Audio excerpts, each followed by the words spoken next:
Porsche continues its march toward an electrified lineup. There have been rumblings of the automaker pulling back, but today is not that day. Porsche is adding a second electric SUV to its lineup. Say hello to the 2026 Porsche Cayenne Electric. By the way, it's the most powerful production Porsche of all time. 2 versions of the Cayenne Electric will be ready as this EV SUV rolls to market. There's a standard version and the Cayenne Turbo Electric. Yes, we agree that adding turbo to any EV trim name still feels foolish, but Porsche doesn't care, nor do its customers. When driving around town, regular Cayenne Electric customers will have to make do with 402 horsepower. But when you press the launch control mode button, 435 horsepower and 615 pound-feet of power become available. Porsche equips the Cayenne Electric with a dual-motor configuration, so all-wheel drive comes standard. Power may now completely corrupt when you get behind the wheel of a Cayenne Turbo Electric.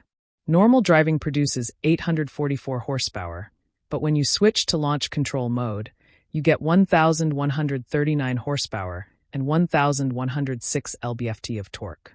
They are enormous, powerful people. A quarter mile can be completed in 9.9 seconds, according to Porsche, while a 0 to 60 miles per hour sprint takes just 2.4 seconds. You would be on the verge of requiring a roll cage if you drove the Cayenne Turbo Electric to your neighborhood drag strip. However, Porsche also asserts significant stopping power. Up to 600 kilowatts of power can be absorbed by the Cayenne Electric through regenerative braking. In fact, according to Porsche, the electric motors can handle almost 97% of all braking. This is fantastic news for your brake pad's lifespan.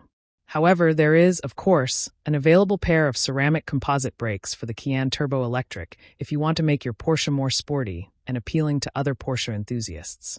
It is anticipated that the Cayenne Electric would provide a comfortable and interesting driving experience. For both variants, the chassis comes with Porsche's active suspension management technology as standard equipment. Porsche's Torque Vectoring Plus technology will be advantageous to turbo purchasers, and both cars can be equipped with Porsche's active ride system and rear axle steering. The Taycan and Panamera are currently equipped with active ride. It's a suspension system made to compensate for the body movements you experience when driving normally and vigorously.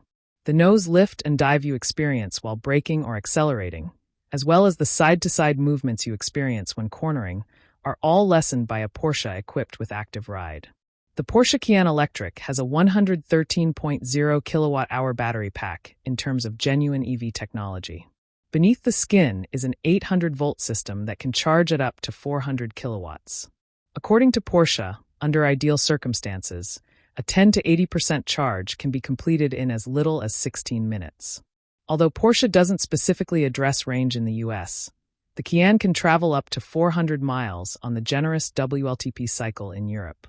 The Porsche Cayenne Electric's optional wireless charging technology, however, is a little more intriguing.